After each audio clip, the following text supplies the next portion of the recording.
In the Wilson current mirror current source tutorial and example, I would like to talk about how this circuit is working and what are the advantages, some of the advantages of this circuit, and those are highlighted by finding the output current formula, I out, and then also finding what is the observed output impedance or alternatively output conductance of this circuit, and what is the voltage compliance range of this circuit. By that I mean the range, the acceptable range of output voltage in which or in such range the output current I out can be assumed to be a fixed output current independent of the output voltage, as an ideal current source is expected to operate like that. So with that said, the circuit is implemented with, in this case, the core of the circuit is the 3 matched NPN BJT or bipolar junction transistors.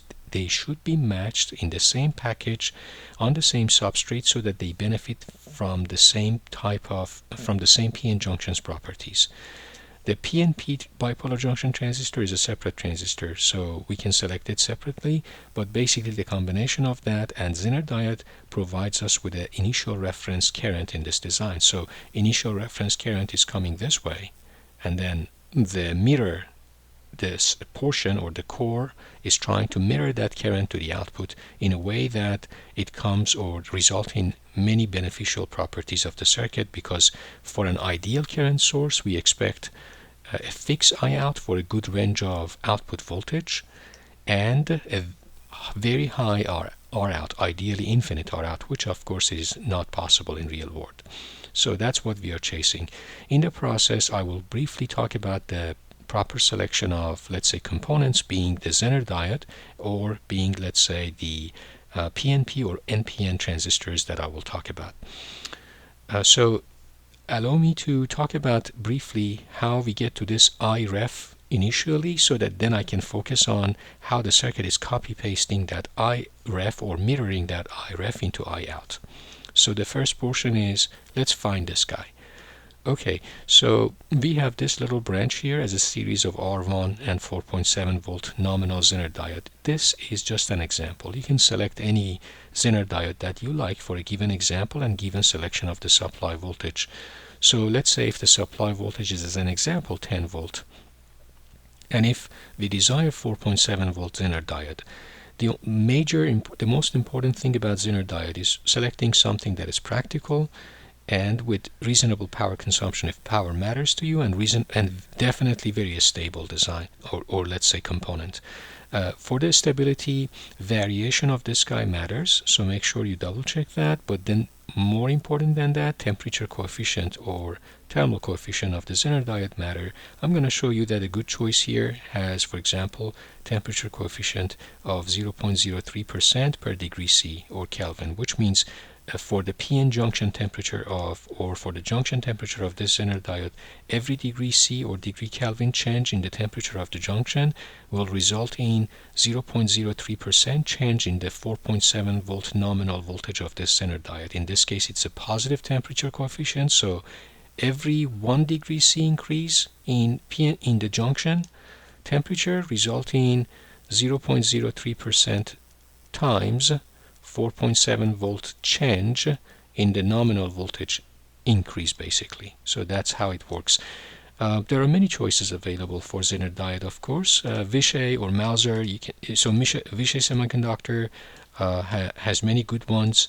You can also go to mouser.com and select what Zener diode you would like. For example, in this case, if I'm interested in having the, say, 4.7 volt here, there you go, 1N5230 from vishay.com, and in that case 0.25 to 20 milliamp, let's say, range of test current they applied and tested. So for example, 5 to 10 milliamp is a good choice for the bias of this Zener diode to get the let's say 4.7 volt.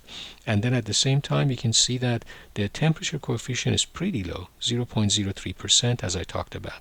So that's one choice, but we are not limited to this choice.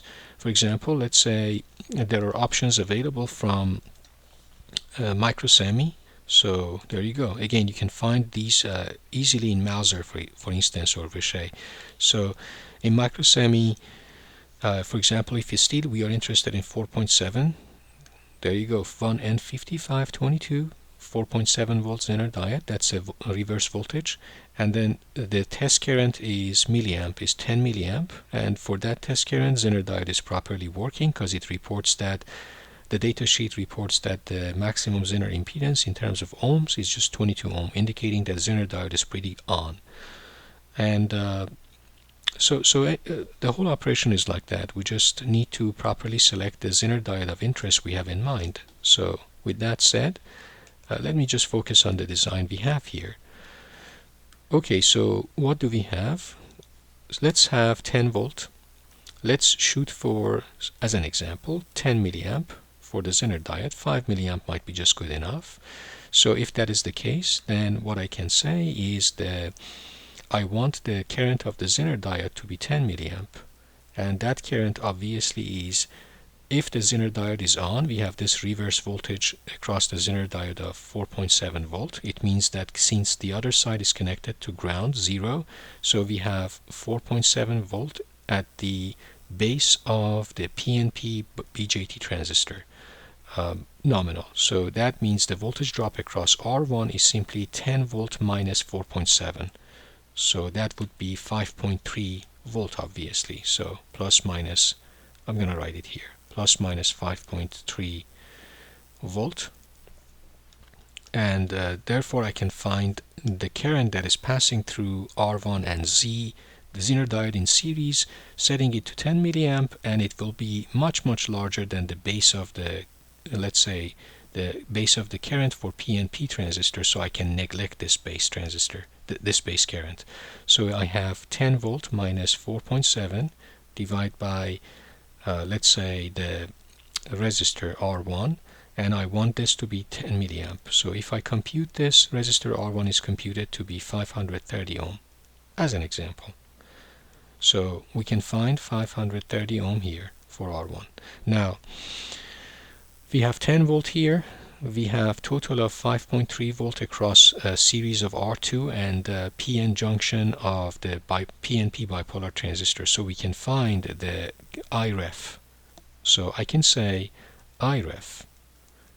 And let's say for the PNP transistor, again, if we are interested in finding, I mean, we don't need to use a package with multi-chip, let's say, transistors, but if you're interested in matched PNP transistor, which are not needed in this example, here is a dual package of PNP and a quad package of PNP if we want. There are also, for the NPN, for instance, let me show it here. So I'm going to shift these guys down so that I can show you the NPN mirror transistors, which are important for us. So there you go. Okay, so for NPN transistor in the mirror core that we really need them to be matched, it's important to select a proper choice. For example, Analog Devices has a MAT14, let's say, quad monolithic NPN transistor. So there are 4 NPN matched transistors. As you can see here, it says excellent parametric matching for precision amplifier or nonlinear circuit applications. So this is a package that inside the package there are 4 of these guys, and we just need 3 of them. So there are many options, of course, but you can also find them in Mouser or other providers. This was an example from Analog Devices, which is a matched quad transistor example. So with the proper selection of these guys, we can find that maybe, for example, the beta of these transistors, these are not high current transistor. This is a low current design. So let's say beta of 200 or even 400. So depends on the selected transistor. The beta can be between 200 500 range. Therefore we can find IREF. Given that beta is pretty large, much larger than 1, I can just make the assumption that the current of emitter is roughly the same as current of collector, IREF. So therefore, roughly, I can say the IREF is equal to just 10 volt, basically just 5.3 volt, that is across the combination of R2 and PN junction of the PNP transistor. So I can say 5.3 volt minus, let's say this guy should be pretty on. So when it's on, let's say it's 0.7 volt drop. So I'm going to say 0.7 volt drop, and that is the resulting voltage drop across R2. So this 5.3 minus 0.7, and then divide by R2. So let's say I am interested to have this current IREF at, as an example, at, let's say 1 milliamp. So just as an example, it doesn't mean it's a good design. I'm just trying to show you an example. In let's say integrated circuit current source or current mirror design inside an operational amplifier chip, this can be as low as 10 microamp. So it's the range of 10 microamp to 1 milliamp or even more are reasonable practical ranges of design depending on application. In this example, I am saying 1 milliamp. So let's have that as 1 milliamp, and therefore we can find R2 just equal to 5.3 minus 0.7 gives us 4.6, and then we have 1 milliamp, which means the R2 should be 4.6 kilo ohm. Okay, so this one is 4.6 kilo ohm. Again, depends on the application. So it can, again, I'm repeating that this can be as low as 10 microamp depending on what we are chasing, what kind of design. Is it an on-chip design? Is it a discrete design? So all these questions will define what range of IREF and IOUT we are expecting from the Wilson current mirror and current source. Okay, so with that in mind, now we have the IREF. That's good. So let's proceed with finding IOUT, and keep in mind that beta is pretty large for both PNP and also matched NPN transistors. Okay, so let's proceed with finding IOUT. I'm going to write it this way. Keep in mind that the IOUT is the current of the collector for transistor, let's say T3, T2, T1. I'm talking about naming the NPN transistors that are matched. So what I can say is IOUT is equal to I collector of transistor 3, which is equal to, so we have a base current of transistor 3, and then the emitter current of transistor 3. So I can say I collector I out is I emitter minus I base 3. Okay, so let's keep it that way for now. Now I emitter of the transistor T3 is equal to I collector of transistor T2, and as you can see, I base, let's refer to as I base 2 or I base 1, but the thing is I base 1 and I base 2 should be equal to each other, should be equal to I base. So I'm going to write it I base 1 and I base 2, but I'm going to write that I base 1 and I base 2 are equal to each other. Let's refer to as I base. The reason they are equal because base emitter of the T1 and T2 is the same voltage, and because they are matched transistors, they're with the same size transistors with the same VBE, therefore the base current should be equal for both T1 and T2. So hence the current that is going this way is 2 times IB. So I'm going to write, instead of IE3, I'm going to write I collector transistor T3, I collector transistor 2 plus 2 times I base. And for the same practice, the collector current of these two transistors should be the same, and you can see that we have I collector 1, which I'm referring to as I collector. So, and I'm doing I collector 2, which is equal to I collector 1, should be I collector. So let me just say I collector here. So that is a replacement for IE, and then we have I base 3. Okay, what I can now say is this. I can write I collector here as we have. So let me put it this way. This I base 3 is I out divided by beta, obviously, because that's the base current for the transistor T3. So I can write, instead of I base 3, as I out divided by beta of these 3 matched transistors. Okay, what else I can write? I have I collector which is effectively this I collector, which is effectively I reference. As you can see, if you write a KCL here at this node, at emitter of PNP transistor, if you write a Kirchhoff-Courant law or law of preservation of current, the I reference that is entering this node, there you go, the I reference that is entering this node should be equal to the sum of IB3 and I collector. So let me just make sure I'm not missing. So there you go. So I can say, maybe I just show it here, KCL at PNP transistor emitter will give us IREF, which I just refer to it as IR, is equal to I base 3 plus I collector, which is this I collector. Now let me substitute. Let me just say then I collector, which is I collector 1 and 2, is equal to IR. Then move this IB3 the other side and then substitute IB3, which is the current of base of transistor T3, by this value as well, so this value. Okay, so minus I out over beta.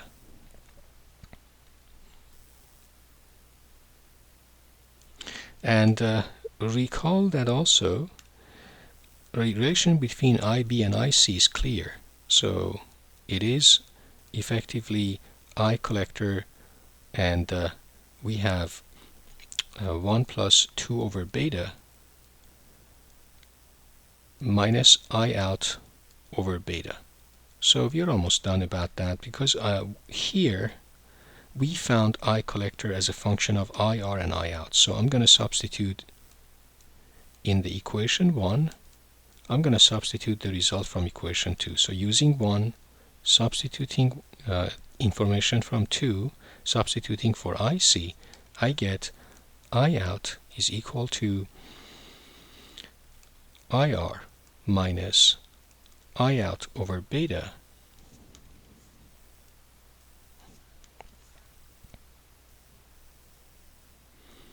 times 1 plus 2 over beta minus I out over beta.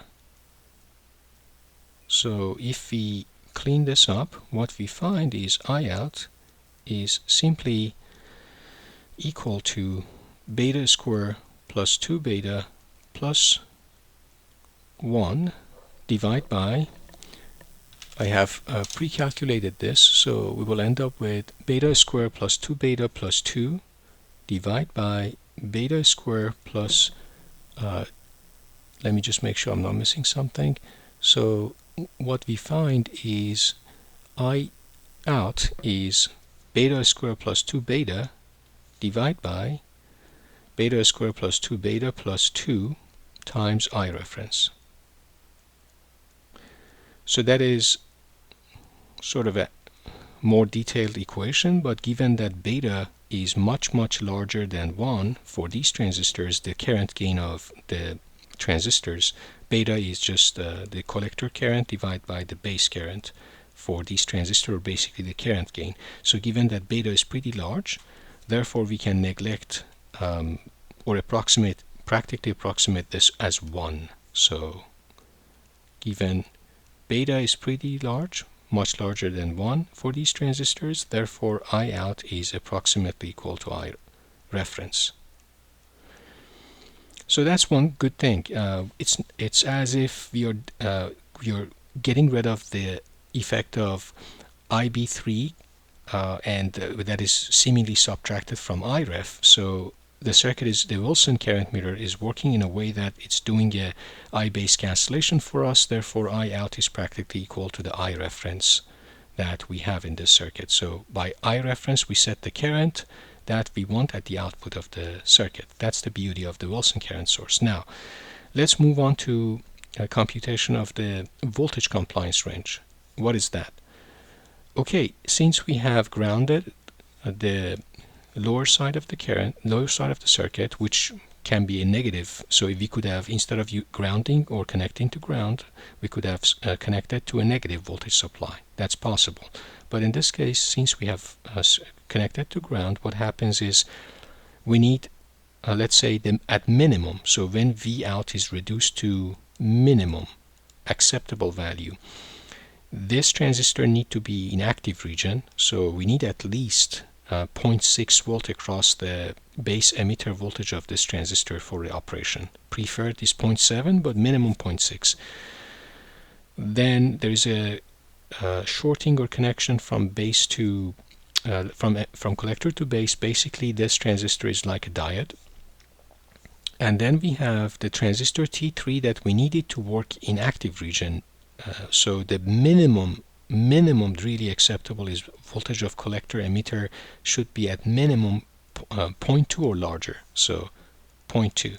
So if we want to push it, the minimum that we can have at the collector is 0.2, which is absolutely lowest, and plus 0.6, I would say even 0.7. So the V out minimum, I'm going to write it here for compliance range, V out minimum is roughly in the range of, say, 0.6 plus 0.2 or 0.7 plus 0.2. I would say 0.8, 0.9 volt range in this design. It should not be less than this. And the highest value, of course, for the output voltage is defined by the breakdown voltage of the, let's say, NP junction or PN junction in the collector base. So voltage of collector base of transistor T3 has a breakdown voltage. So I'm going to write it here. If for example, let's say if the breakdown voltage of this transistor is 50 volt, it means this voltage cannot be more than 50 volt. And then from the base, we have two PN junction to ground. So in this case, I would say V out max is equal to, say, 50 volt that we can have at most. That is too high. So it depends really on the choice of transistor. So 50 volt plus 2 VBE as an example. But we better have some margin, not really push the output to these high levels for this design. And also we might want to be careful about the V out max and what is selected for the supply as well. Not necessarily they are absolutely related, but we need to be careful. So that's about compliance, voltage compliance range for this current meter. Now let's talk about the last thing, which is super important for practical application, the impedance or alternatively conductance. So for the output of the circuit, let's look at the output. So what are we observing? Let me just move this away so that I can do the calculation. Okay, what are we observing? We are observing at the output of the circuit this situation. So let me redraw that little output portion. So we have Iref, and from the PNP bipolar junction transistor, we have the transistor T1. So we have transistor T1, NPN, one of the three NPN matched transistors, and we have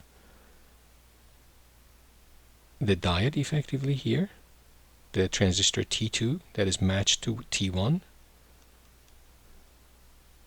diode connected bipolar junction NPN transistor, and then we have transistor T3, which is the one that going to the output. So here is I out.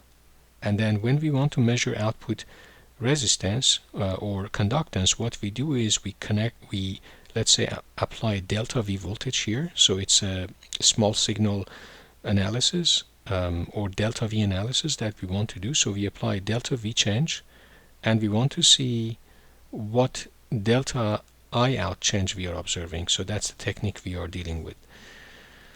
Now, to just do it quickly, we need to observe a couple of practical notes. One is the delta V applied, a very small delta V, is not gonna change the voltage of base emitter of this transistor much, because the voltage of this diode effectively exponentially is related to current change delta IO. So when we do a delta IO, a super small change, let's say increase, a super small change in the base emitter voltage is good enough. So we can practically make the assumption that the change in the voltage across the base emitter of T2 compared to change across the collector emitter of T3 would be negligible. So I'm gonna just make the assumption practically that that delta V that is applied between this node and ground is just across, mainly dominantly practically appear across the collector emitter of T3. So delta V out. Okay, now this transistor T3, there are two things happening. One is the delta IO is going through the T3, which has a high beta, and therefore the collector and emitter has the same current. That same current is going through this T2, and because base emitter of T2 and T1 is mirrored and they are matched transistors, this delta IO observed should be also at the collector of transistor T1. And then if IREF is fixed, so in this case is fixed, not affected by the delta V out, then since this is a fixed current, for example the 1 milliamp that we set in this example, then if there is a delta IO change here, there should be a negative delta IO change here to compensate for that, so that the overall sum is IREF 1 milliamp fix. Now what the circuit is observing at the output is therefore is this. So delta IO is equal to, well, there is a negative delta IO because of feedback in the circuit showing up at the base, which result in a negative beta times delta IO at the output of the circuit. So that's one thing. Plus the way that transistor operates in active region, so if this is the current voltage characteristic, VCE I collector, voltage of collector emitter of a BJT NPN transistor, the way it works is something like this. So there you go. We are operating in this region or active region, and you can see that there is a slope there, which means as VCE or voltage of collector emitter of BJT is changing, the current of collector is sort of a linearly changing. And if this is sort of hypothetically, let's say, if this is asymptotically just extrapolated to the negative side, it's as if we get to what is known as early voltage of BJT transistor on behalf of the let's say the scientists who found this. So this is roughly on the order of 200 to, let's say, 300 volts. So this is negative VA. So let's say the nominal early voltage of the BJT transistor in this design is 250. So if that is the case, we are talking about negative VA of, say, 250 volt in this circuit. So this is slope. If we are operating at a specific VCE quiescent point and or bias point and IC, this slope is exactly matching. So basically what I'm trying to say is this VCE over IC can be computed, and we can say that for this transistor, the effective change that we observe here, which I refer to is as let's say G, let's put it this way, the conductance, so the conductance between the collector emitter of the BJT NPN transistor is roughly the bias current of the transistor divided by the early voltage of the transistor. Basically, I'm talking about this slope that we are observing.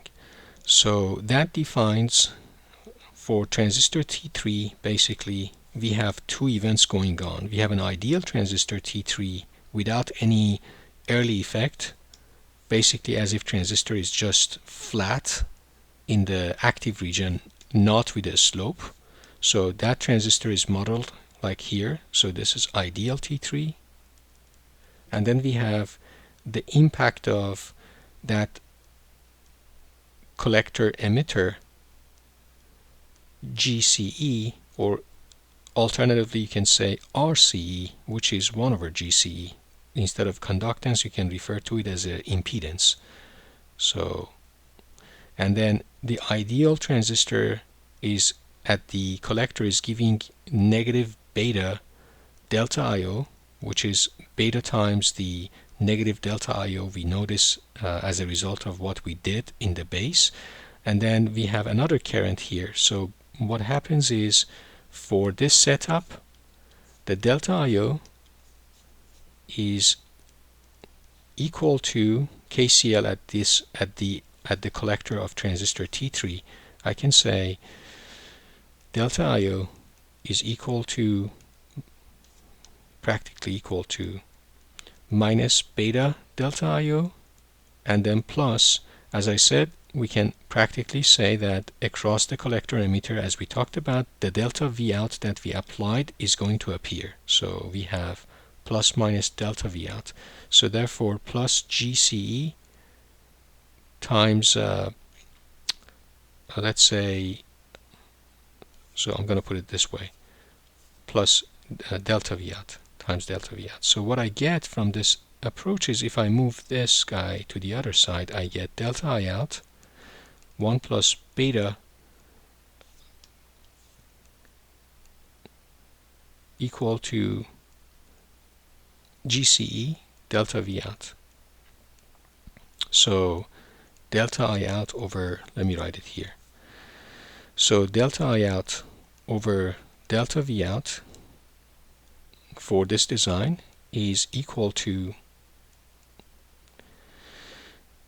GCE over 1 plus beta. And now substituting GCE using this equation number 3 that I earlier mentioned, that relates the GCE to the quiescent current and the bias current and the early voltage of the NPN transistor, I can say is IC over 1 plus beta times the early voltage of the NPN transistor, and IC over 1 plus beta is roughly IB as well, if we want to approximate that. So roughly. So I can just roughly say I base of the transistor over early voltage. This is the effective conductance observed at the output, because basically we found delta IO over delta V out. If you want to translate, so this is basically G conductance at the output. So G collector. If I want to find effective, let's say R collector, then in this design the small signal R collector is, or dynamic, let's say dynamic conductance and dynamic impedance at the collector of transistor T3, or output of the circuit, is 1 over GC, which means is VA roughly over I base of this transistor T3. So if, for example, the early voltage is 250, and I can also put it this way roughly, right? So I can say, so 250 volt early voltage of NPN BJT transistor, IB is basically I out in the as set in the operation, divide by beta. So I can say 250 divide by 1 milliamp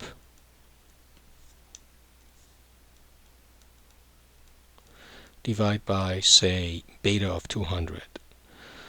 So that will result in roughly, how much do we get from this? So I'm just trying to make sure I'm not missing anything. So 200 times 250 will give us, say, 25, will give us 50k, and then divide by 1 milliamp will give us 50 meg.